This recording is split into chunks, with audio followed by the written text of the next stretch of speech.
When I went down to 62, and I was going to quit. Just getting the crap beat out of me. I didn't know what I was doing, and the team was pretty well set from the previous year. And so I told the boys after practice, that's it, I quit.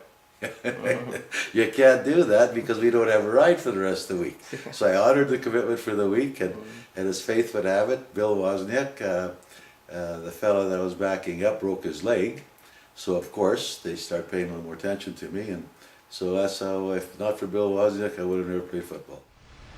The first Canadian championship, it was in Montreal, and we were losing 3-0, and time wore on and time wore on, and I remember the fourth quarter, Tony Rankle, the quarterback, who was quarterback on all three teams, he said to Clarence Scotchman, "You run as far as you can and I'll throw it as far as I can."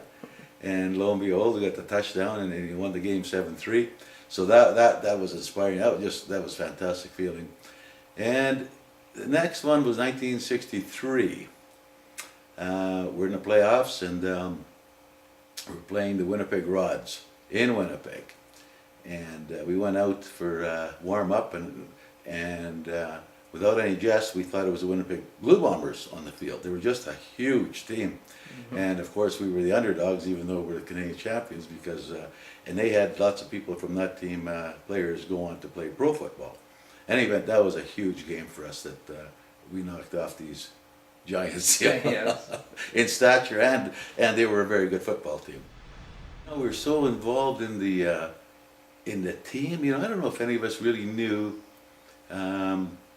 up until the fourth quarter, when we were dominating, and then you could have a look around, how many fans were even in the stands.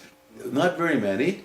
Hockey was still king, as it is today, and that's the strange thing. The Huskies were winning Canadian championships, and we brought the first junior championship to Edmonton in November of '62. In the spring of '63, the Oil Kings had won.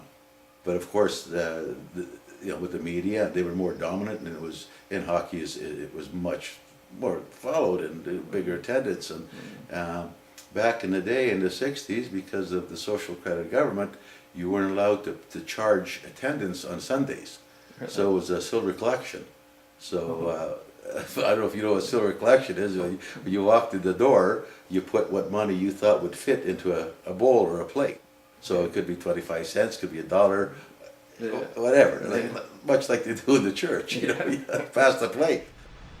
It's a huge honor, and I think the biggest memory of that evening is just seeing all the people, all the guys. I mean, they were all there except for two that are still living, and of course the deceased. But I forget the number, but there was like a huge number of people. As I believe it was the biggest attended Hall of Fame dinner up until that point, because so many showed up that and they came from everywhere. They came from Europe, they came from the US, and of course Canada.